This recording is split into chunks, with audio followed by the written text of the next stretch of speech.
Hi everyone, I'm Brandon and I'm the founder of Analytics Mentor. Today I'm bringing to you a course on how to build a resume that gets you interviews. In this course, we're going to start off by viewing things from the lens of our customer, the employer. Then we're going to talk through the dynamics of a really good resume. After that, we're going to talk about the things that you don't want to include on a resume. Then we'll follow it up with a look at a couple of examples of resumes that are out there on the internet, and we'll point out the good and the not so good on those resumes. Then we'll dive into an example of a really good resume. Then I'll follow it up by providing some templates and a checklist to you so you can start building a resume of your own. So I really hope you enjoy this course, so let's dive in. Before we dive into the course, I'd like to tell you a little bit more about me. I've spent roughly the last 20 years working in the technology space, and I've spent 12 of those years working as a leader.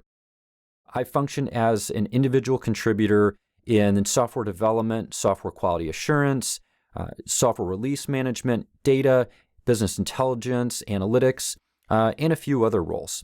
During that time, I've been an individual contributor, but also I've functioned as a leader where I've been a manager, senior manager, a director, and a senior leader at startup companies, as well as at companies such as eBay, VMware, Amazon, and GameStop. Let's get started with building a resume. But before we can do that, we need to talk about things from the lens of the customer. In this case, the customer is the employer, and we are the product to the customer in this case. I know it's probably a weird way to think about things, but if you actually think about it in this context, everything will hopefully click a little bit better in terms of what we're going to do and how we're going to build the resume that's going to get you the attention of the employers that you're looking to work for. Now that we know a little bit about the customer, we can start talking about building out your resume. So what is the resume? Well, the resume is a marketing tool, and it's designed to entice the customer to get them interested in learning more about your product. And like any good marketing tool, it's designed to give the customer what they need to know when they need to know it. And that means that you have to be very targeted and you can't give them all the details all at once. The same is true on your resume. We don't want to inundate the customer with all sorts of details that they don't necessarily need to know in that moment. If we look at this piece of marketing from Apple, this is for the iPhone 14. We'll see on this marketing, there's a few callouts about some interesting features here. There's a couple cameras that it appears that this phone has. It says it's beautifully, it looks like it's beautifully designed and it's durable. It talks about being water resistant. This XDR display, that must mean something, right? I'm guessing it's a good display. And it has a ceramic shield. Now these all sound like really enticing things, especially if you care about the clarity of your phone and the durability from when you drop it on the floor frequently. I know that sounds good to me, right? But it doesn't tell us a lot of other information. So what doesn't this tell us? Well, it doesn't tell us anything about the price, the megapixels, the size, the weight of the phone, nothing like that. And that's really useful information, but it's not included here. And that's because Apple had to make a choice and decide what do they think the customer is going to respond to the best. The same holds true with your resume. We have to make sure that we put information on there and we have limited space to put that information on there. We have to make sure the information we put on the resume is going to attract the customer, or at least has the best chance of attracting the customer. You can think about it this way. What if Apple had their user manual? Now, I haven't read it. It's probably 100, 200 pages, something like that. What if Apple put their user manual out on the desk at the Apple Store and was expecting you to look through it versus looking at what we have here on this piece of marketing? I'm guessing you'll probably agree with me here when I say that they probably wouldn't have very many customers buying iPhones based on that marketing. Marketing helps to sell and it helps to drive interest to the product. So this is why we stick to a specific length on our resume and specific features on there as well, and try and keep the noise and the clutter out of it to make sure that we're really attracting the right attention. Okay, we're almost at the end of this course. We've learned all about how to look at the resume through the eyes of the employer. We've figured out how we need to structure our resume, what the good practices are, what some of the bad practices are and things to avoid are, and how to handle special use cases. Now, I want to talk a little bit about some real-world examples that I've seen out on the internet so we can call out where there's some of those good cases that are being used and some of the bad cases. That way we can help to train your eye. After we get done with these 2 examples, I'll share the template that I have built for you so you can start creating a resume of your own. In this first example that I pulled off the internet, this was a sample. I'm not sure which site it came from, but there are some good examples that you'll see on the internet, and then there's some not so great examples that I think you'll run across. So in this example, it's sort of a mixture. There's a couple things that are taking place on this resume. So let's walk through from the top to the bottom. At the top of the resume, you see that the name is big and bold. For me, it's probably a lot bigger than it actually needs to be. The emphasis is really on the person, and remember, we don't need to call out the person. The reviewer wants to skip over the top of all that stuff. As a reader, you want to jump down right to the section where this person's calling out senior PR specialist, right? This is that area with that professional statement. So if we look at this and kind of guess on this, maybe 15, 20% of the page is taken up by this header information, and it's not helping the candidate at all. A couple other things that I'll call out on here, the email address, good, full name, right? It's professional looking email address, so great job there. This person has a website, so I think that's super helpful. And then also calling out their LinkedIn. Now, the Twitter one, that's, use your judgment, right? If you have stuff on Twitter that's not professional, definitely do not be listing it on your resume. And also, that's another great tip. If you're out there putting your resume out and interviewing, you should make sure that your social media accounts are cleaned up and they're not unprofessional. I've actually seen cases where there's been some candidates that have gone through an interview process at a company, and somebody went and looked at the social media profile, and this candidate was totally trashing his employer. That just doesn't put the candidate in a good light to say that, hey, this person is a great communicator and is going to be nice and kind and understanding of certain situations. So make sure your social media accounts are cleaned up. You should do cleanups periodically on those things. The next thing I'll call out is that special section at the top for your professional statement. Now on this one, Emily is asserting that she's a PR specialist, 9 years of experience in a specific field. That's great. It's a good summary to let the reader know what experience level the person has without having to walk through all of the job experience section areas to try and count up the number of years. So I think that's a really good call out. Now, the next item here, pitched press releases to prominent industry magazines to secure over 20 leads a month. Well, I don't know if that's necessarily the best statement in the world, right? You pitched some press releases, but I don't know if they were necessarily successful. So a stronger word or stronger verb, success verb, would have been a little bit better there instead of the pitching word. I don't think that was the best use of verbs there. The other thing that we get into here is to secure over 20 leads. Well, I'm not sure what that really means in terms of contribution, right? Is 20 leads a lot? Is it not? I don't really know. It's just hard to tell from that number of is that significant or not for somebody that is in this industry. Maybe it is, and I'm just not, I'm not part of the industry. It's just something that I would call out and say, consider something a bit stronger. And then managed multiple PR and marketing annual budgets. When you think to Amazon, I'm going to relate a few things back to Amazon. Managed multiple. Multiple would be considered a weasel word at Amazon. Weasel words are these words that are used that kind of skirt the facts. They're not giving you data points, and so they're kind of filler words. And in this case, multiple, we don't know how many multiple is. Maybe the person only had one and they're calling it multiple, or is multiple 2, or is multiple 20, right? There's a big difference between 2 and 20. So it's best to avoid words like that and be very specific with the quantities that you're dealing with. When it comes to the budgets, this person listed $5,000 to $30,000. So again, did you manage a $5,000 budget and a $30,000 budget, or did you have 20 of them that were in that range? In that situation also, I don't think it's worth calling out the $5,000 budget. I think there's a different way to probably word that on the number of budgets that you managed and how much in total portfolio you were managing. I think that would be a lot stronger on the resume. And then the next one here, help clients increase annual sales by up to 40%. I don't think that's strong either.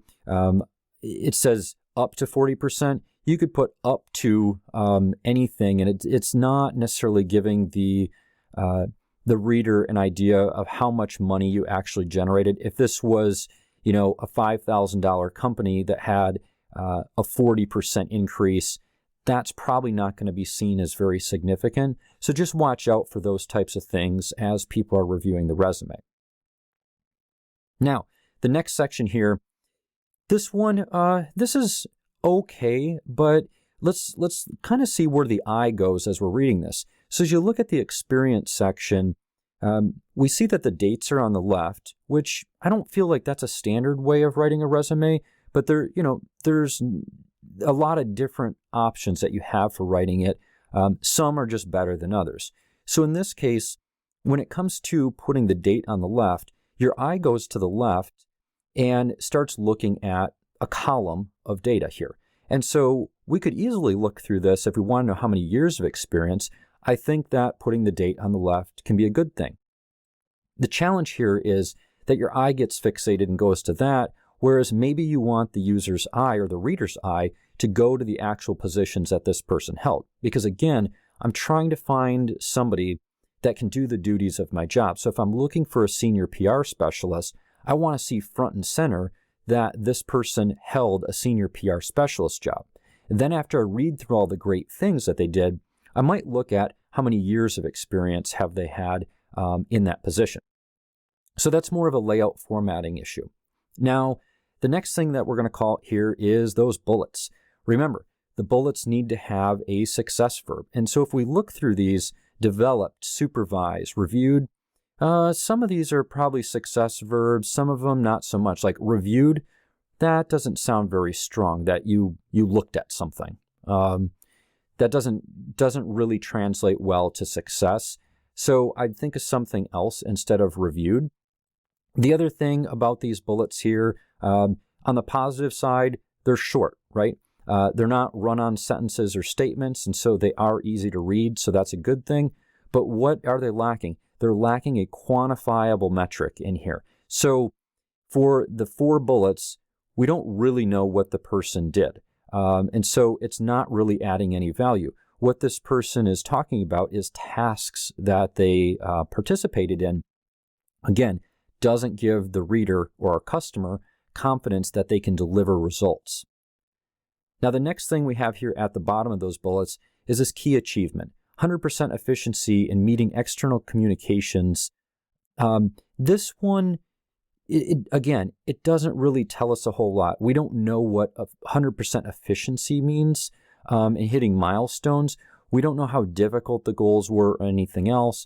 And so this is not really quantifying how big the situation was and what the contribution was and what the impact was from this person. So that's definitely in need of improvement on a resume like this. And as we scroll down, same thing on the other bullets that we're looking at here, and then you get to the bottom and we're talking about education. And so this person listed the year and then the month, and we have that range. And it's kind of tough to read when you do the 4-digit year, 2-digit month that way. And then you have the dash. You have 3 dashes. I'd rather have, I'm probably getting picky, but I'd probably prefer to have slashes in this case. So 2007 / 09 and then dash 2008 / 07. It makes it a lot easier to digest that information. The other thing, as I mentioned before, don't think it's really necessary to put the months that you attended the school on here, but that's what we're seeing. The other thing is, in this case, it looks like a master's in social communications is being called out. I don't really need to know the dates that you went to school. I would just need to know the date that you graduated with this degree. And so that whole date range on the education, not really necessary there. But my comments about the dates, they do apply to the work experience section. So that's my feedback on this part of the resume here. Let's take a look at another example. Here's an example of a resume that's trying to get a little fancier with the formatting. I don't know how well this shows up on video, but there's actually some watermarks that are behind the scenes on this document.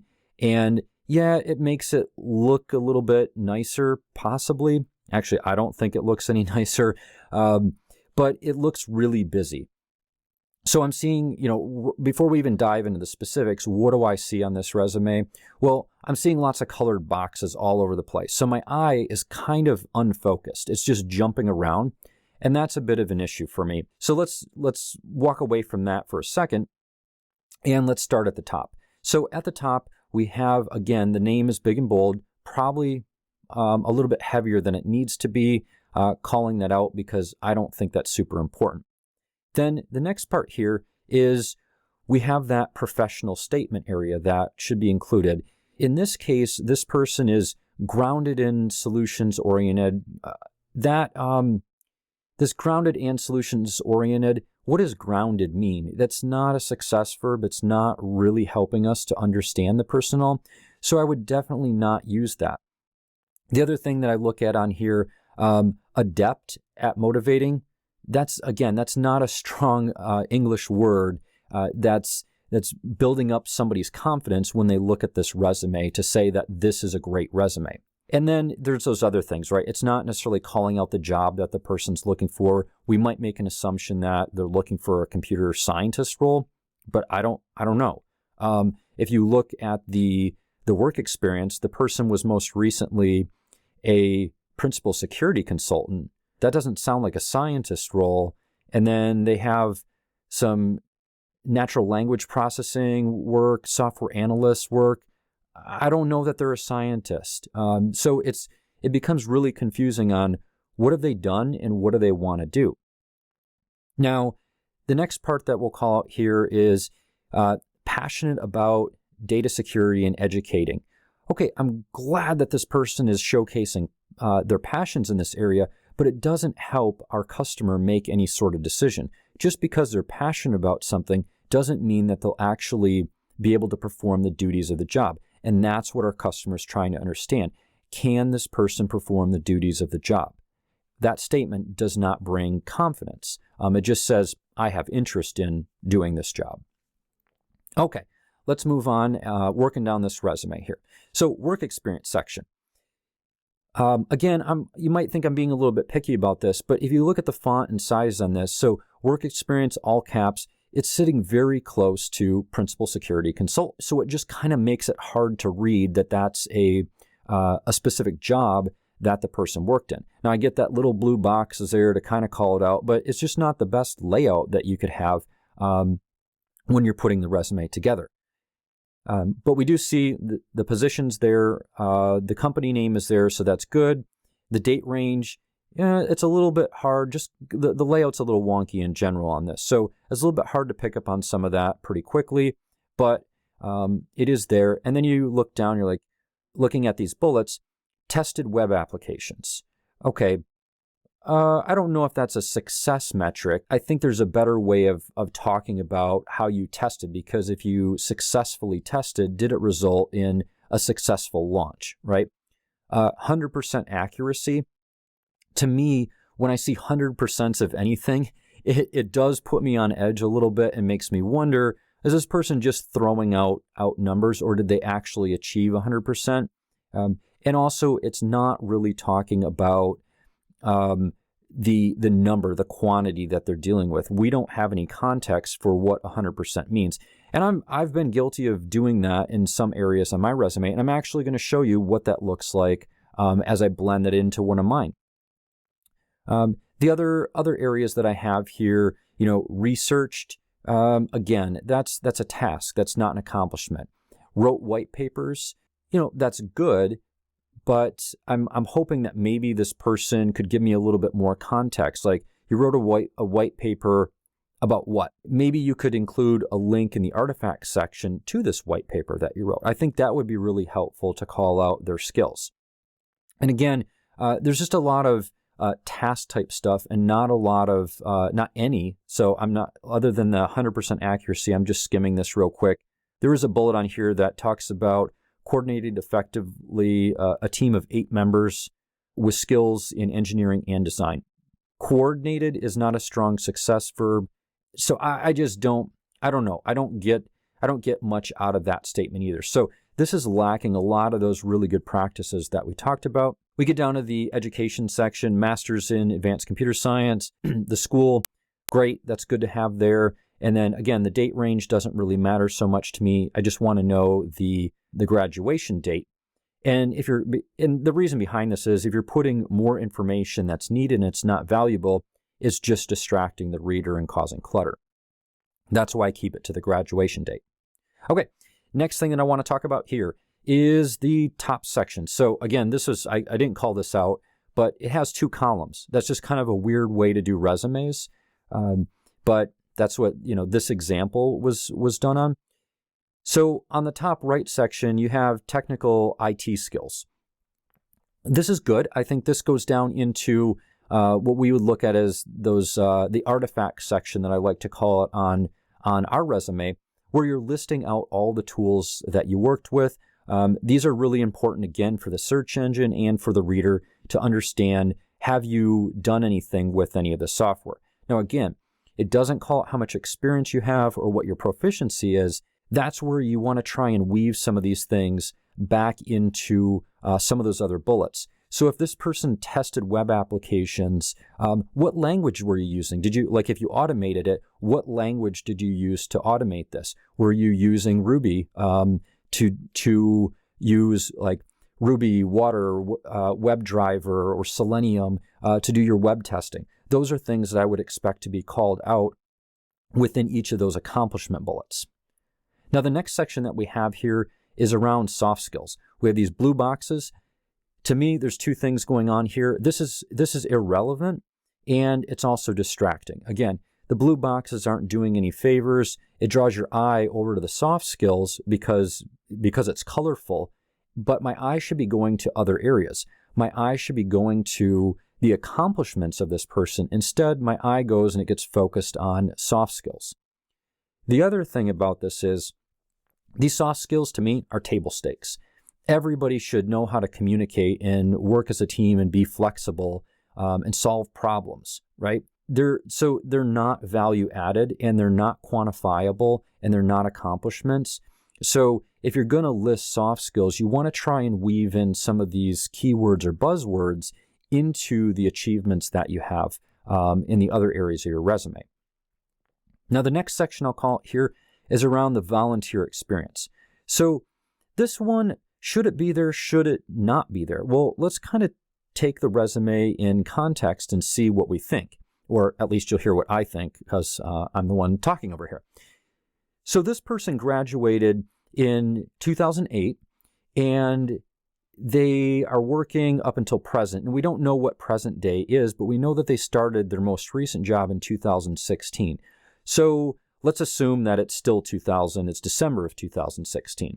That means that this person's been working for roughly 8 years.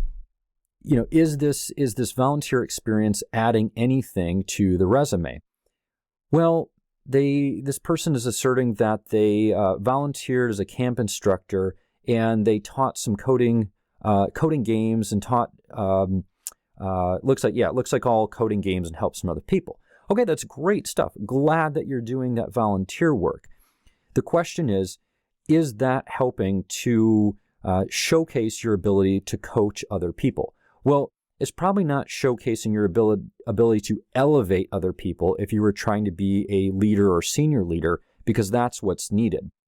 But are you able to coach and train other folks? Well, I'd have to ask, did this person do anything elsewhere on their resume where they provided coaching? Yes. Looks like in the second job from the top, they coordinated effectively a team of 8 members. I don't know what that means. I think that would have been an opportunity to call out where you've provided some sort of coaching and helped other team members, whether you're doing code reviews or something along those lines. That might be a little bit stronger than the volunteer experience. But anyway, that's my 2 cents. I don't know, it's not bad, but I just don't feel that it's adding a ton of value. And then the last section is around interest. Again, this is the hobbies section. The interests don't do anything for me. Just because this person is passionate about data security and education and they have interest in an area does not really help me as an employer. I might have artificial intelligence or robotics projects, but there's nothing on this resume that is saying that this person has experience to do robotics. So if I have a robotics division, would I be hiring this person because they're interested, or would I rather hire somebody that has experience dealing with robotics? So that's kind of the issue that we run into with hobbies or interest section. And then you get into the things that just don't add any value, which is video games and traveling. The employer does not care. This does not help the employer make any money, and it's just distracting. And again, when you see these sort of things on resumes, the recruiter is going to look at this, or a hiring manager might look at this and say, are you really conscious of, what's important to other people? And are you really delivering the things that matter? And right now, like this resume is saying, hey, I'm not really focused on the customer. I'm not really paying attention to what the end user cares about. I'm just putting things that are interesting to me out there, right? So again, always focus on the customer. It's super, super critical. Okay, that's all I have for this resume, the reviews that we're doing here today. Okay, that's all I have for today for the two resumes needing improvement, we'll call them. I don't know if we'll call them bad resumes, but they have room for opportunities of improvement. We'll say that. These resumes, again, they were just resumes that I pulled off the internet. I think they came from companies that do work around building resumes or building resume templates. And again, some of those companies have really nice templates. Some of the companies don't. So just be cautious about what you're looking at. Don't just take things off the internet face value and start using them. Do your own due diligence on whether or not you think it's right. And honestly, you can do your own due diligence on this course after you've taken it. If what I'm saying does not make sense to you, you don't have to use it. But hopefully what I'm saying resonates well with you. And again, it is based on the more than 20 years experience that I've had out there in the professional world and the 12 years of experience I've had as a manager, senior leader, director at some of the biggest companies in the tech world. So hopefully this has been super helpful for you to look at. So let's move on and talk about our template that I'm going to hand off to you.